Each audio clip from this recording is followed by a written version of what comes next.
What's up guys, welcome to my YouTube channel, or welcome back. If you're new here, don't forget to like, share and subscribe. It helps us out so much. But today I wanted to talk about some of the BookTok books that I have read recently and what I thought of them. I've had a very hype heavy year so far in terms of reading new releases and popular book recommendations that I hadn't got around to yet. So I want to dive into them and talk about whether they're really worth the hype or whether they disappointed. Also guys, I dyed my hair red. Like, it's actually looks a lot redder in person in the daylight. I really like it, but it's weird for me because I've not done red since I was about 18. But anyway, some of the books I'm going to be talking about today include Deep End, Daughter of No Worlds, First Time Caller, Amid Clouds and Bones, Abby Jimenez books, and a lot more. So stick around to hear whether you should actually invest any time in these books. The first book I want to dive right into. See what I did there? That was such a dad joke. Jail immediately for me. Anyway, the first book I want to talk about is Deep End by Hazelwood. Obviously, she is an absolutely huge author in the contemporary romance space, and this has been a sought after release for a lot of people, namely because it is her first sports romance. I am a sports romance girly through and through. I absolutely love Elle Kennedy books. I love Playing for Keeps, which is Becca Mack's series. And in particular, I really like ice hockey romance. So sports romance plus one of my favourite romance authors should have been an absolute win for me. But then on BookTok, I saw people giving this really harsh reviews and saying they didn't like it. They didn't like some of the decisions she made around the characters, how their relationship developed. Some people thought it was too spicy, some people didn't think it was spicy enough. There was a lot of strong feelings about this book. Now listen, I'm going to start my review of this by saying that I gave this 4.5 stars. However, I thoroughly understand why people don't like this book. I definitely think it's for a specific type of romance reader, and it is not in my top 3 Hazelwood books. So let's get into it, let's discuss it, let's see what all the fuss is about. Our main character in this is Scarlett, who is a student athlete at Stanford, and she's also a bit of a clever clogs, relevant for later. But she's kind of in a tough spot where she had a bad dive and it has given her like sports performance anxiety, and she needs to get over that before the competitions come up essentially. She's also a bit of a loner. She doesn't have that many female friends and she's very much just like focused on school and that's it. She did have a relationship in the past, but they split up because she had different interests, shall we say, in the bedroom. Then in comes Penn. Penn is also on Scarlett's diving team, but she is in a relationship with Lucas, who is captain of the swim team. Penn kind of takes her under her wing, so to speak, and she's like, you know, come with me to the parties. I really like you. I think you're cool. And so Scarlett does this, and in this party she has a bit of an awkward interaction with Lucas, which is followed by the fact Penn tells her that she wants to split up with Lucas, and she has split up with Lucas because they don't have the same bed chem, shall we say, just like Scarlett and her ex. And she kind of says to them both, hey, you two have the same interests, you should date, while she's really, really drunk. And Scarlett's like, weird thing to say. Lucas is like, weird thing to say, and they just leave it. But you know where this is gonna go. Sparks start flying, and they decide to be friends with benefits, and they put in place this little spice contract. I'm not sure what words I can and can't say on YouTube, so forgive me. But anyway, they put in place this little document to make sure things are a fun, safe, good time. This all goes swimmingly. Pun number 2 of the day. How many can I fit in this segment? And things start getting wet and wild. I'll stop now. But as with a lot of friends with benefits situations, things get complicated and messy. One, because Penn finds out about it and her thoughts aren't necessarily the same as what they were at the start. 2, because they're both a bit of avoidant attachment styles, they're non-committal. And also because Lucas is graduating and they don't know what's going to happen after that. Let's talk about the strengths of this book. The strength for me was the relationship and the romance. I personally found the spice level to be optimum. There wasn't too many spice scenes, but there was enough to let you know that it's a big part of the book. I'm not a professional in the area that they are into, but I liked the portrayal of it. And most of all, I liked Lucas as a love interest. One thing I think Ali does really well is she creates emotionally intelligent, unusual book boyfriends. They're not just the typical trifecta of tall, brooding, angsty. He was those things as well, but there are always kind of more to them, and they're very interesting layered love interests, and this one definitely delivered in that area. He is one of my favorite love interests that she has created. For the most part, I did really also enjoy the plot. There was never a dull moment. I didn't find it slow in any places. It was easy to get through. I read it super fast, and the conclusion was heartwarming. But it didn't have the humour that some of her other books like Love on the Brain have had, and I did miss that. It actually felt a bit melancholy in places. I think because Scarlett is such a sort of introverted, lonesome character, it just didn't have the banter between characters that some of her other ones had. And some of the character decisions in general were not cool. I didn't like the Penn-Scarlett thing and the dynamic between them. As if you would ever say to your new friend, date my ex that I've been with for like 6 years, you would just never, especially like a few days after you've broken up. As if you would then go on to date them if you're trying to be friends with this person. Like, there's just a whole lot of decision making that does not go with girl code, and I did not enjoy that aspect of it. And then like the sports romance aspect, I was a little bit disappointed by. As I said, I love a sports romance, but I do also like her normal STEM setting.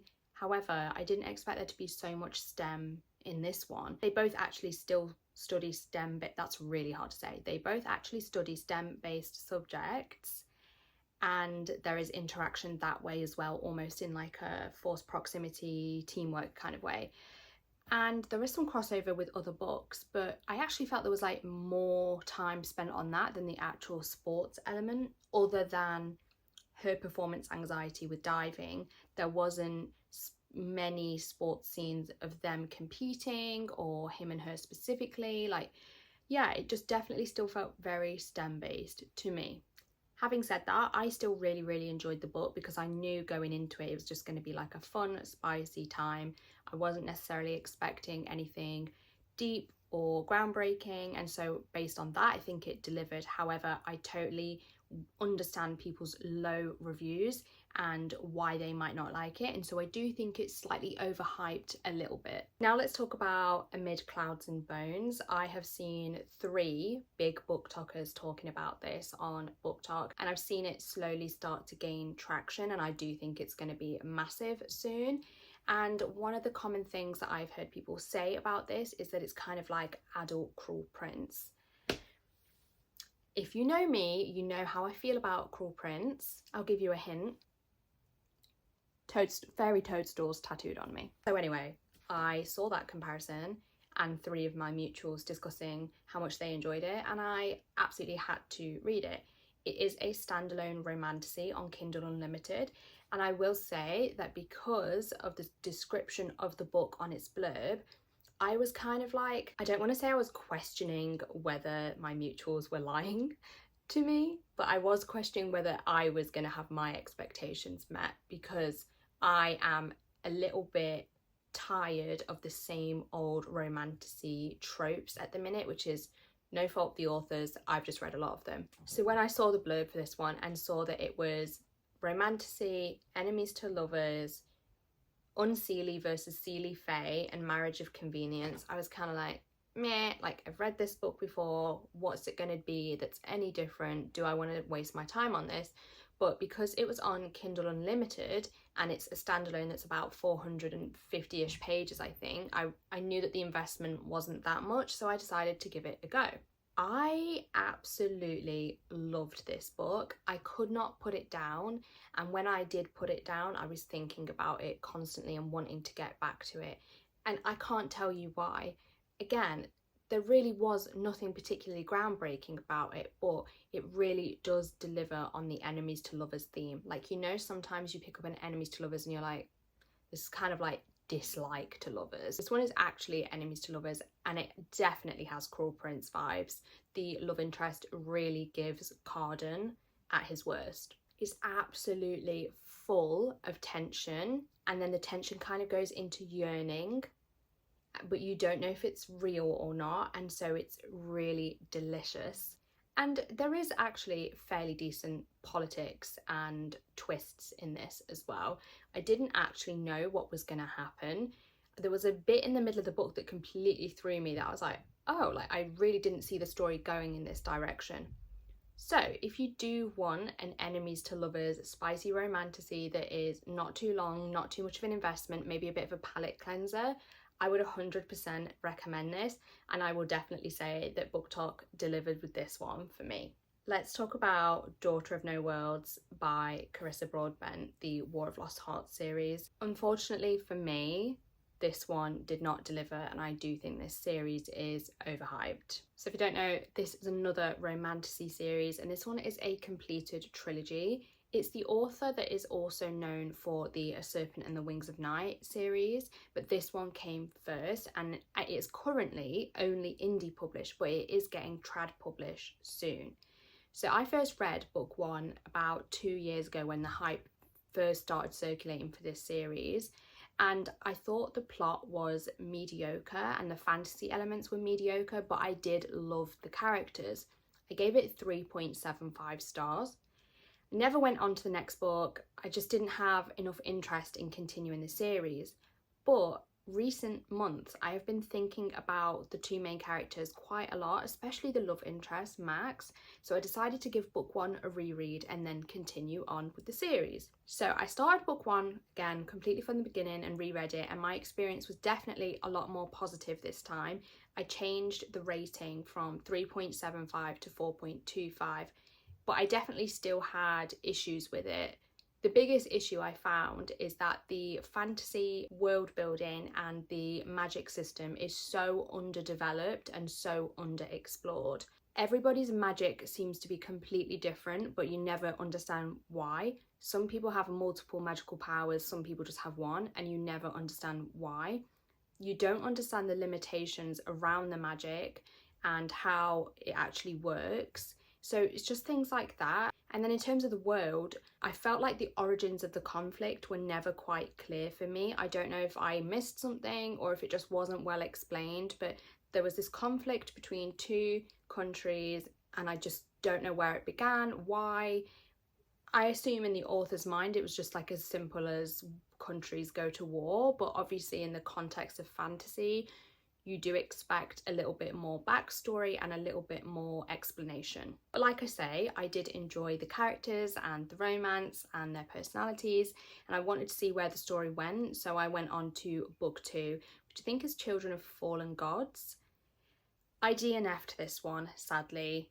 This one just felt so slow and so long. I've heard that the ending of the book is spectacular, but getting there was such a slog that I gave up. 60% into book two, we still don't know anything about the magic system. There are new characters and new places and fae species introduced, which seems very complicated, and again we still don't really know where this fits in the context of the world and magic. The romance is barely there. When it is there, there's such a depressing, sad mood hanging over everything that the whole book just feels slow and melancholy. I like my romantasy with a little bit more energy, a little bit more of a fast pace. I like action and I like romance that has like banter and a push and pull. So this one just wasn't for me. And unfortunately, I do think BookTok has overhyped this one a little bit. I definitely think there are better series out there, and I actually loved her other series, A Serpent and the Wings of the Night. M.L. Wang is an author who has cropped up quite recently over BookTok in the last year or so, first with Sword of Kaigan and then Blood over Brighthaven. I have never seen anyone on BookTok give this a bad review, or even a review that's less than 5 stars, to be honest. It is so hyped. And the same with Sword of Kaigan.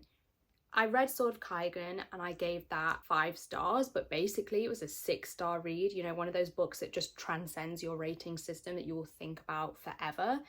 So I was excited for this one, but I'm not really a dark academia girly, and this one is dark academia meets fantasy. So I was like, am I gonna enjoy this?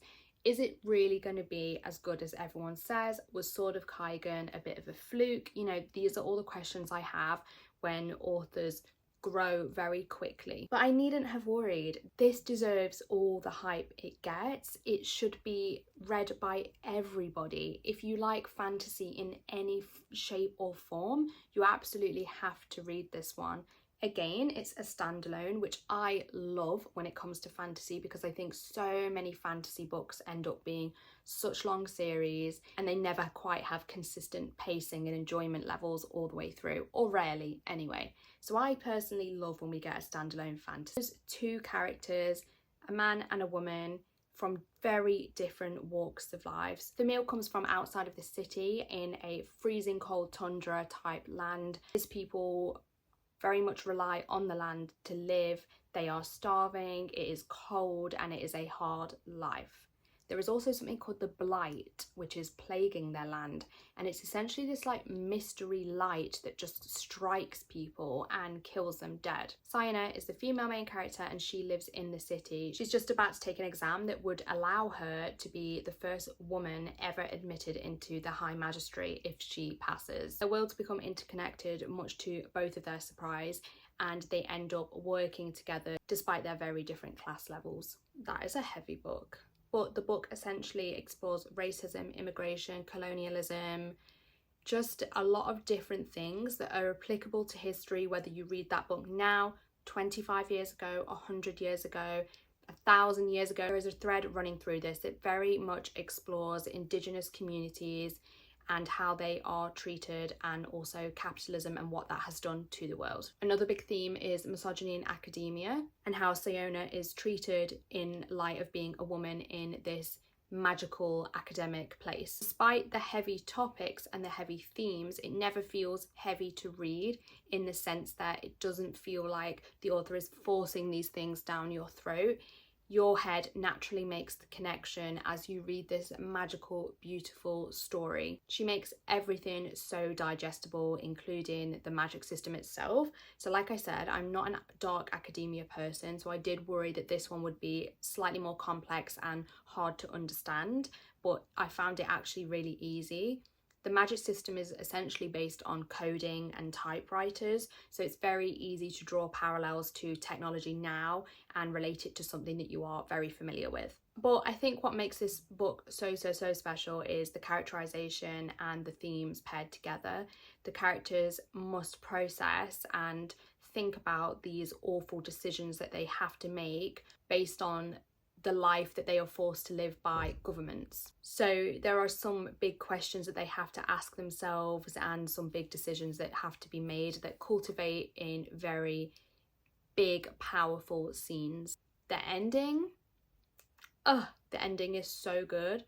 And yeah, I just absolutely love this. It knocked my socks off. I think this, again, deserves all the hype it gets. The next one is First Time Caller. You absolutely have to be living under a rock to have not seen this floating around BookTok, largely because of this beautiful sprayed edge edition from The Works. I actually got this as an ARC last year from Pan Macmillan, and the fact I have a physical should tell you something about my enjoyment level. However, I have seen people raving about this book, giving it 5 stars, people that don't even normally like romance, and I kind of just liked it. No, that's not quite true. I did really enjoy it, but it wasn't 5 stars, it was 4.25. So this book is inspired by Sleepless in Seattle, which is one of my personal favourite 90s rom-coms. So I was really looking forward to it. First we have Aidan, who is actually the radio host of a dating hotline style radio show, except he has fallen out of love with love and he has become spectacularly grumpy and just, he's going through the motions basically. He's got no passion, he's just doing what he needs to do to get by through life. Then we have Lucy, who is a single parent and has this amazing found family but just hasn't found the right person, but she still believes in love and she is optimistic about love. However, her daughter is worried about her and rings into the hotline. For some reason, I just didn't connect with, see, I can't even remember her name. I didn't connect with Lucy as a main character. In general, I just had a really hard time connecting emotionally to the story. Like, I enjoyed it, I had a fun time, but there was nothing more than that. I didn't particularly care what happened to either of the characters or how the plot ended up. So did I love this as much as everyone else? No. Do I think this is slightly overhyped? Yes, but I can see what everyone loves in it because it is stunning aesthetically, it has 90s rom-com vibes, and it does have a really great love interest and amazing found family. The next book I don't have a copy of, but it is Just for the Summer by Abby Jimenez, and in fact that whole mini trilogy in general I'm going to talk about because this was very much BookTok influenced. I have seen no end of BookTokers absolutely raving about her romance books and also comparing her to Emily Henry. Emily Henry is definitely my favourite romance author. I just feel like she's very unique in the sense that her books are romance, but they're not cringe, they're not cheesy, they actually have quite hard-hitting side storylines sometimes, and they almost have like a very melancholic feel to them without being depressing. Like Happy Place was not a happy time and it made me sob, but I absolutely loved it. So when I saw people making the comparison between Abby Jimenez and Emily Henry, I was like, okay, I really have to give this author a go. I started with Part of Your World, I went on to Yours Truly, and I did Just for the Summer. I think that is the advised reading order. So I obviously enjoyed it enough to do all three because you wouldn't do a full series if you didn't like them. But I will say that Yours Truly, the second one, was my favourite. What is so special about Abby Jimenez is that everything feels hyper realistic. The situations that thrust these characters into conflict are very believable. There's no like being enemies over something really silly like something work related that you just wouldn't care about. No, it's actually like real life situations like health conditions that are causing conflict or being cheated on and abandonment issues. And in general, there is big chronic illness themes across Abby's books, so if that is something you relate to, you really should give them a go. There's also really great mental health representation, like literally the best anxiety representation I've ever read was in Yours Truly. And it was a male character as well, which obviously men's mental health is not as often explored, I feel like personally. There are definitely some tropes in there as well that I wouldn't normally enjoy, but because her writing, her characterization and the themes are so strong, I was able to overlook them. And these are themes that will literally normally have me DNFing a book. So that just proves how amazing her writing is. I 100% think Abby Jimenez is not overhyped, and this is a BookTok recommendation that absolutely slaps if you are a romance reader or someone that wants to get into romance but doesn't want something that's overly smutty or overly cringy. And then we're going to end today's video talking about a romantasy series that I have seen all over BookTok, A Court This Cruel and Lovely. I had high hopes for this one. A couple of my friends absolutely raved about book one, and I was just like, okay, great. It's like a chunky series. I think there's like multiple books out. I've heard it everywhere. Like maybe this is going to be a romantasy series that pulls me out of my romantasy slump. It did not do that. Unfortunately, this is one that I think is really, really overhyped. This is what I said about Amid Clouds and Bones, where everything in it was something that I'd seen before, but for some reason that book still delivered. This one was everything that I'd seen before but didn't deliver. There was just nothing new at all. The personalities of the characters, the setting, the plot, the tropes, I had just felt like I read this book a million times. It really reminded me of the Song of the Marked series, and I just couldn't put myself through another series of like multiple books that are all like 500 pages where there's absolutely nothing new. So I did DNF book one. I'm actually kind of glad I did that, even though I hate DNFing books and I hate negatively reviewing books, because I then had lots of friends DNF books 2 and 3 and say that they are way too similar to other books out there. So that one is one that I do think is massively overhyped. I do think there are better romantasy books that deliver fresh and unique storylines that you can read and get better results from. I actually have a video on underrated romantasy books, so you can go and watch that if you are looking for some romantasy books that have unique elements. But unfortunately, that is one of the book series that I think is most overhyped. But that is it. That is all the hyped BookTok books I have read recently and what I think of them and whether you should read them too. Let me know in the comments below if you agree with any of them, especially Deep End. I'm really intrigued to see what people think about Deep End because of the various opinions I've seen on BookTok. But thank you for joining me today. Make sure you like, share and subscribe. I will see you next Monday for another video. Love you. Bye.